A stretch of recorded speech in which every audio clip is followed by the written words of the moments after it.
तो आज की इस वीडियो में हम आपको बताएंगे अध्याय 1 क्लास 10 का है। चैप्टर का नाम है रासायनिक अभिक्रियाएं एवं समीकरण। इसमें का नोट्स यानी कि इस चैप्टर के जो इंपॉर्टेंट क्वेश्चन है एग्जाम में बार बार आते हैं उस क्वेश्चन को इस वीडियो में हम बताएंगे। सबसे पहले इस चैप्टर का नाम है रासायनिक अभिक्रिया एवं समीकरण। तो सबसे पहले हमें समझना है कि रासायनिक अभिक्रियाएं क्या होता है। ऐसे परिवर्तन जिसमें नए गुणों वाले पदार्थों का निर्माण होता है उसे रासायनिक अभिक्रिया कहते हैं। अगर कोई पूछेगा कि रासायनिक अभिक्रिया किसे कहते हैं तो ऐसे परिवर्तन या ऐसे अभिक्रिया जिसमें नए गुणों वाले पदार्थों का निर्माण होता है उसे क्या कहते हैं, रासायनिक अभिक्रिया कहते हैं। अब देखो रासायनिक अभिक्रिया में क्या होता है, अभिकारक होता है, लिखाए हुए है अभिकारक। ऐसे पदार्थ जो किसी रासायनिक अभिक्रिया में हिस्सा लेता है उन्हें हम अभिकारक कहते हैं। क्या कहते हैं, अभिकारक, जो रासायनिक अभिक्रिया में हिस्सा लेता है। ठीक है। उत्पाद, ऐसे पदार्थ जिनका निर्माण रासायनिक अभिक्रिया में होता है उन्हें उत्पाद कहते हैं। जैसे H2 और O2 को मिलाएंगे तो H2O बनेगा, तो H2O क्या हो जाएगा, उत्पाद हो जाएगा। और H2 प्लस O2 क्या हो जाएगा, अभिकारक हो जाएगा। क्लियर। जैसे देख लो, उत्पाद में भोजन का पाचन, श्वसन, लोहे पर जंग लगना, मैग्नीशियम फीते का जलना, दही का बनना, ये सब उत्पाद है। क्योंकि दही पहले क्या रहता है, दूध रहता है। भोजन का पचना, भोजन पहले क्या रहता है, पहले सिंपल रहता है, पेट में जाता है, पचता है। ठीक है, बेकार चीज़ निकल करके बयान खून टॉयलेट में चल जाता है। क्लियर। उसके बाद है क्या, लोहे पर जंग लगना। तो लोहा पर जंग लगने से पहले लोहा ठीक रहता है, लेकिन जंग लगता है तो क्या हो गया, उत्पाद हो गया। अब देखो रासायनिक अभिक्रिया का प्रेक्षण।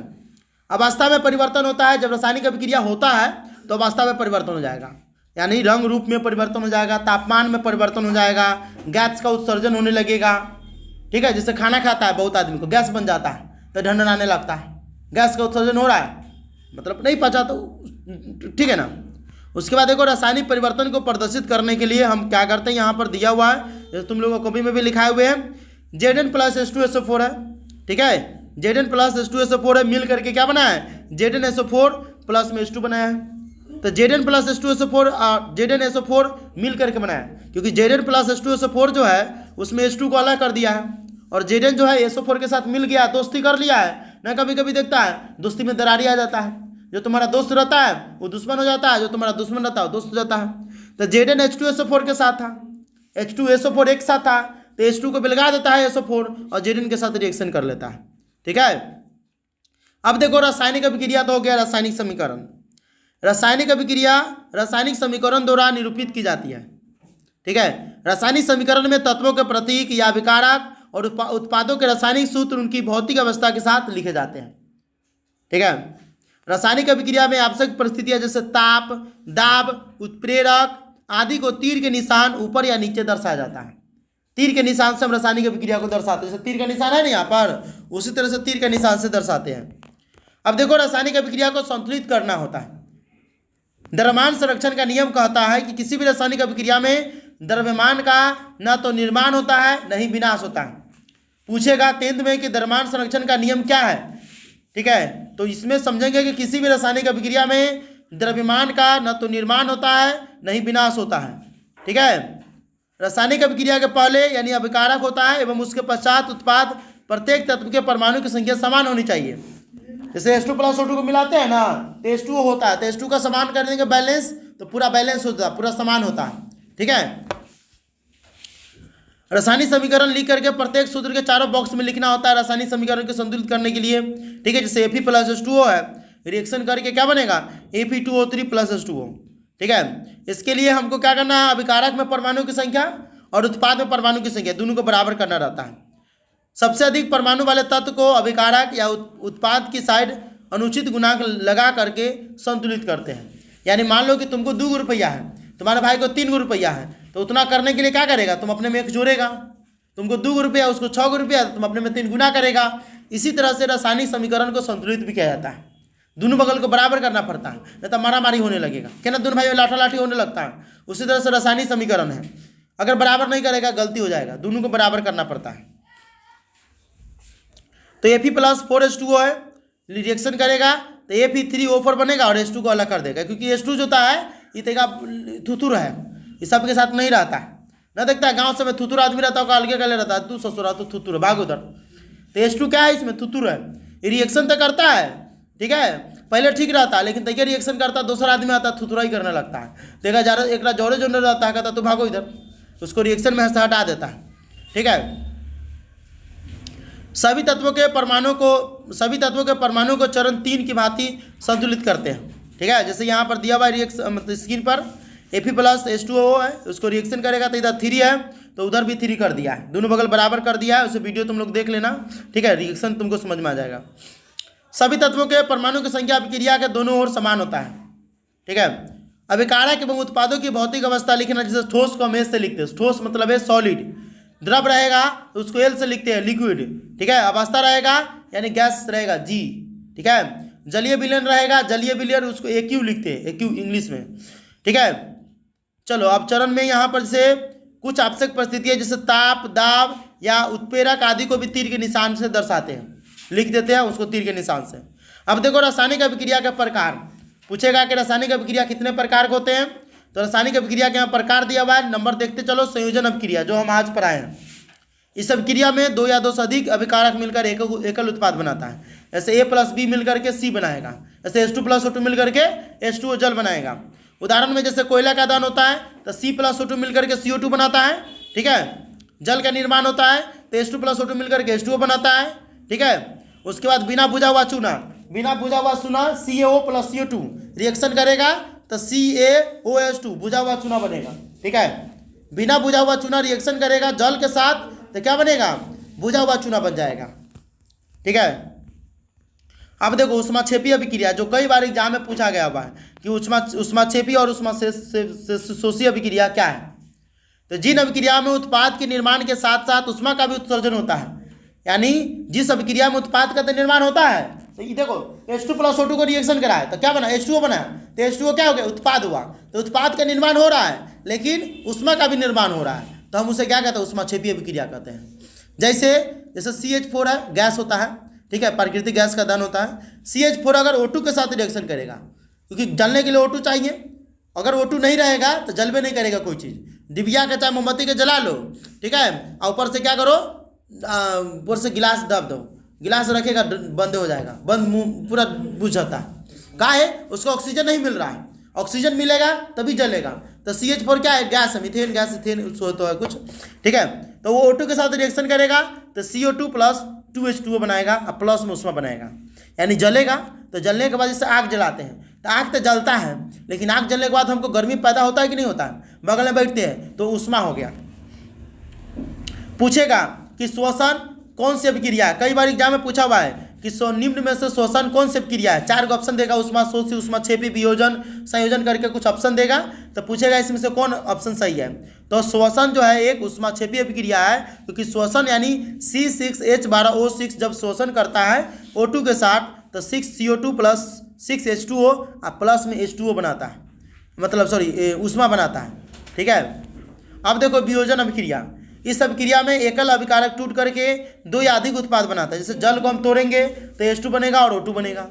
ठीक है, ऊष्मीय वियोजन, ऊष्मा द्वारा किया गया व्यंजन।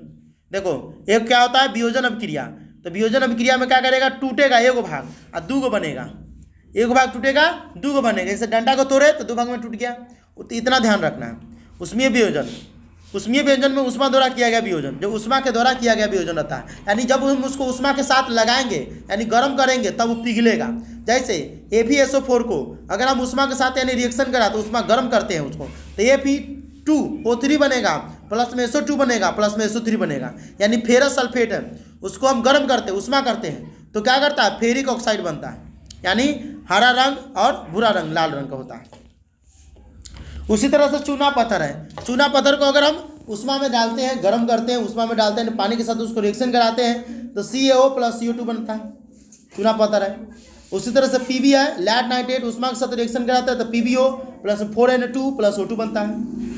अब देखो वैद्युत वियोजन, विद्युत धारा प्रवाहित कर होने वाला वियोजन जो होता है विद्युत धारा प्रवाहित करेगा, यानी वैसा रिएक्शन जिसमें विद्युत धारा प्रवाहित होता है उसे हम क्या कहते हैं, वैद्युत वियोजन कहते हैं। ठीक है, जैसे H2O है, विद्युत धारा के साथ अगर हम इसको रिएक्शन कराते हैं तो H2+O2 बनेगा। ठीक है, यानी कि देखता है कि पानी से बिजली बनता है कि नहीं बनता है, तो H2O को अगर हम विद्युत धारा बनाना है तो H2+O2 रिएक्शन कराएंगे तो H2 बन जाएगा अलग, H2 बन जाएगा अलग। ठीक है, लैब समय होता है। ठीक है, तो पिक्चर यहाँ पर दिया हुआ है, पिक्चर जैसे कि तुम लोग वीडियो देखेगा तो यहाँ पर दिया हुआ है एक प्लास्टिक मग रखा हुआ है, उसमें हाइड्रोजन का पानी सब चीज़ रखा हुआ है, उसको 6 वोल्ट की बैटरी पर उसको गर्म किया जाता है। गर्म करेगा तो H2 अलग हो जाएगा, O2 अलग हो जाएगा। 6 वोल्ट की बैटरी लगा करके उसको कैथोड एनोड पर गर्म किया जाता है, तो वो क्या होता है O2 plus H2 plus O2 हो जाता है। अब देखिए प्रकाशीय वियोजन, सूर्य के प्रकाश की उपस्थिति में होने वाला वियोजन। जैसे प्रकाश संश्लेषण में क्या होता है, पौधा जो खाना बनाता है, कहाँ हाथ है तुम्हारा, पौधा जो खाना बनाता है सूर्य के प्रकाश की उपस्थिति में बनाता है। सोलर लाइट चार्ज होता है सूर्य के प्रकाश की उपस्थिति में, ठीक है। कपड़ा सूखता है सूर्य के प्रकाश की उपस्थिति में। तो यहाँ पर AgCl है, ठीक है। AgCl सूर्य के प्रकाश की उपस्थिति में रिएक्शन करेगा तो Ag अलग हो जाएगा, Cl2 अलग हो जाएगा, ठीक है। उसी तरह से AgBr है, सूर्य के प्रकाश की उपस्थिति में रिएक्शन करेगा तो Ag अलग हो जाएगा, Br2 अलग हो जाएगा। सिल्वर क्लोराइड सूर्य के प्रकाश की उपस्थिति में धूसर रंग में बदल जाता है। देखो ऑप्शन पूछेगा, एग्जाम में पूछा हुआ है कि सिल्वर क्लोराइड सूर्य के प्रकाश की उपस्थिति में किस रंग में बदलता है, तो धूसर रंग में, धूसर रंग होता है। इस अभिक्रिया का उपयोग श्याम श्वेत फोटोग्राफी में होता है, यानी श्याम श्वेत फोटोग्राफी, यानी श्वेत फोटोग्राफी पहले ब्लैक एंड व्हाइट होता है ना, तो ब्लैक एंड व्हाइट पहले फोटो खींचाता था, उसमें जो है प्रकाशीय वियोजन का उपयोग होता है। और अभी भी तुम ब्लैक एंड व्हाइट बनाएगा तो ज़्यादा प्रकाश उस पर दे दो तो ब्लैक एंड व्हाइट हो जाता है। मोबाइल समय भी एडिट का ऑप्शन दिया रहता है। अब देखो ऊष्माशोषी अभिक्रिया, जिन अभिक्रिया में अभिकारकों को तोड़ने के लिए ऊष्मा, प्रकाश या विद्युत ऊर्जा की आवश्यकता होती है, यानी उसमें तोड़ते हैं, तो उसमें क्या होता है, ऊष्मा का भी होता है आविष्कार, उसके बाद प्रकाश का भी आविष्कार होता है, विद्युत ऊर्जा का भी आविष्कार होता है, ठीक है। अब देखो विस्थापन अभिक्रिया, इन अभिक्रिया में अधिक क्रियाशील तत्व कम क्रियाशील तत्व को उसके यौगिक से विस्थापित कर देता है। यानी विस्थापन अभिक्रिया क्या होता है कि कम क्रियाशील वाला जो तत्व होता है उसको कम क्रियाशील तत्व को उसके यौगिक से विस्थापित कर देता है, ठीक है। यानी ना देखता है गांव समाज में क्या होता है, कमजोर आदमी रहता है उसको सब डबट ले रहता है, तो कम वाला के क्या रहता है, यौगिक से विस्थापित कर देता है। यहाँ पर पिक्चर दिया हुआ, परागनली करके पिक्चर दिया हुआ है, तुम लोग वीडियो देखेगा तो मालूम चल जाएगा। लोहे की कील पर भूरे रंग की कॉपर की परत जम गई है।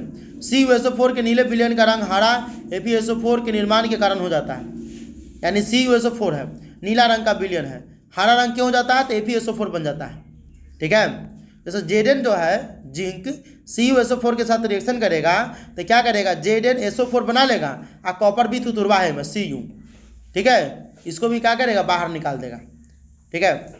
तो जिंक जो है कॉपर से अधिक अभिक्रियाशील तत्व है, जिंक जो है कॉपर से अधिक अभिक्रियाशील तत्व, अधिक अभिक्रियाशील का मतलब समझ लो थुथुरबा है, तो थुथुरबा को बाहर निकाल देता है, ठीक है। अब देखो द्विविस्थापन अभिक्रिया, इस अभिक्रिया में उत्पादों का निर्माण दो यौगिकों के बीच आयनों के आदान प्रदान से होता है, जैसे Na2SO2 BaCl2 BaSO4 और NaCl, तो रिएक्शन करके बनता है, ठीक है। बेरियम सल्फेट के सफ़ेद अविलय अपक्षेपण का निर्माण होता है, बेरियम सल्फेट के यानी BaSO4 होता है कि सफ़ेद अविलय अपक्षेपण का निर्माण होता है, उसमें सफ़ेद अविलय अपक्षेपण का निर्माण होता है, इसलिए इस अभिक्रिया को अपक्षेपण अभिक्रिया भी कहा जाता है, ठीक है। अब देखो उपचयन एवं अपचयन, ये कई बार पूछा हुआ है, उपचयन अपचयन, ऊष्माशोषी ऊष्माक्षेपी, इस चैप्टर का सबसे इंपॉर्टेंट 2 क्वेश्चन है, उपचयन अपचयन, ऊष्माशोषी ऊष्माशोषी ऊष्माक्षेपी, और एक और है रासायनिक अभिक्रिया। जब किसी पदार्थ में ऑक्सीजन की वृद्धि होती है, जब किसी पदार्थ में हाइड्रोजन का ह्रास होता है, ठीक है, किसी पदार्थ में ऑक्सीजन की वृद्धि अथवा हाइड्रोजन का ह्रास होता है अथवा दोनों, इसे उपचयन कहते हैं। पूछेगा उपचयन अभिक्रिया क्या है, तो वैसे अभिक्रिया जिसमें जब किसी पदार्थ में ऑक्सीजन की वृद्धि होती है, जब किसी पदार्थ में हाइड्रोजन का ह्रास मतलब कमी हो जाता है, किसी पदार्थ में ऑक्सीजन की वृद्धि अथवा हाइड्रोजन का ह्रास होता है अथवा दोनों, तो इसे उपचयन यानी ऑक्सीडेशन कहते हैं, इंग्लिश में ऑक्सीडेशन होता है। जैसे C+O2 मिल करके CO2 बनाएगा, ठीक है, एक साथ हो गया, मिल रहा है, Cu+O2 मिल करके CuO बन रहा है, मिल रहा है, ठीक है। तो ये सब है। अब देखो अपचयन अभिक्रिया, जब किसी पदार्थ में ऑक्सीजन का ह्रास होता है, इसमें ऑक्सीजन बढ़ रहा था, देखो एक होता है उपचयन, उपचयन में क्या होता है कि चयन कर रहा है, उपचयन मतलब बढ़ रहा है, ऑक्सीजन इसमें क्या रहा है, बढ़ रहा है, यानी C+O2 मिल करके C+O2 मिल करके CO2, तो देखो बढ़ गया, एक साथ हो गया। अब इसमें क्या होता है, अपचयन है, अप मतलब घटना, उप मतलब बढ़ना, जब किसी पदार्थ में ऑक्सीजन का ह्रास यानी कमी हो जाता है, ठीक है। जैसे CuO+H2 मिल करके Cu+H2 बनाता है, तो Cu अलग हो गया, H2 अलग हो गया, ठीक है। इस अभिक्रिया में कॉपर ऑक्साइड कॉपर में अपचयित हो जाता है। हाइड्रोजन उपचयित होकर के जल बनता है। इस अभिक्रिया में उपचयन तथा अपचयन दोनों हो रहा है, ठीक है। यानी Cu+H2 मिल करके Cu+H2 मिल रहा है, बन रहा है। इसका मतलब अपचयन और उपचयन दोनों हो रहा है। अब देखो दैनिक जीवन में उपचयन अभिक्रिया के प्रभाव। जब कोई धातु ऑक्सीजन, आर्द्रता, अम्ल आदि के संपर्क में आती है जिससे धातु की ऊपरी परत कमजोर संचारित हो जाती है। यानी जब कोई धातु ऑक्सीजन, आर्द्रता, अम्ल आदि के संपर्क में आती है जिससे धातु की ऊपरी परत कमजोर क्या होता है, संचारित होता है। लोहे की वस्तु पर जंग लगना, चांदी के ऊपर काली परत एवं तांबे के ऊपर हरी परत चढ़ना संक्षारण के उदाहरण है। देखते हो कि चांदी सब आदमी सब पहनले रहता है, कुछ दिन के बाद उस पर काली परत चढ़ जाता है तो आदमी सब घिस घिस के उसको साफ करता है, लड़की सब, ठीक है। और तांबा का जो बर्तन रहेगा वो हरा हो जाता है, हरा परत उस पर चढ़ जाता है। यसद लेपनन, विद्युत लेपन और पेंट से करके संक्षारण से धातुओं को बचाया जा सकता है। पूछेगा संक्षारण से धातुओं को किस तरह बचाया जा सकता है, तो उस पर हम पेंट कर सकते हैं, उस पर यसद लेपनम कर सकते हैं, विद्युत लेपनम कर सकते हैं, इससे हम उसको बचा सकते हैं। देखो विकृत गंधता, वसायुक्त और तलीय खाद्य सामग्री वायु के संपर्क में आने पर उपचयित हो जाता है जिससे उनके स्वाद और गंध में परिवर्तन हो जाता है, इसे विकृत गंधिता कहते हैं। विकृत गंधिता रोकने को उपाय, प्रति ऑक्सीकारा का उपयोग करें। वायुरोधी बर्तन में खाद्य सामग्री रख करके इसको हम कम कर सकते हैं। वायु के स्थान पर नाइट्रोजन गैस द्वारा और शीतल द्वारा ठंडा करके, ठीक है। तो आज हम तुमको फर्स्ट चैप्टर क्लास 10 का जो था रासायनिक अभिक्रिया एवं समीकरण, उसका जितना नोट्स था, चैप्टर का इंपॉर्टेंट बात था, हम बता दिए हैं। अगर तुम लोग वीडियो देखना चाहता है तो राजू रजत सर यूट्यूब में सर्च करना, वहाँ पर ये वीडियो आ जाएगा चैप्टर 1 क्लास 10 करके।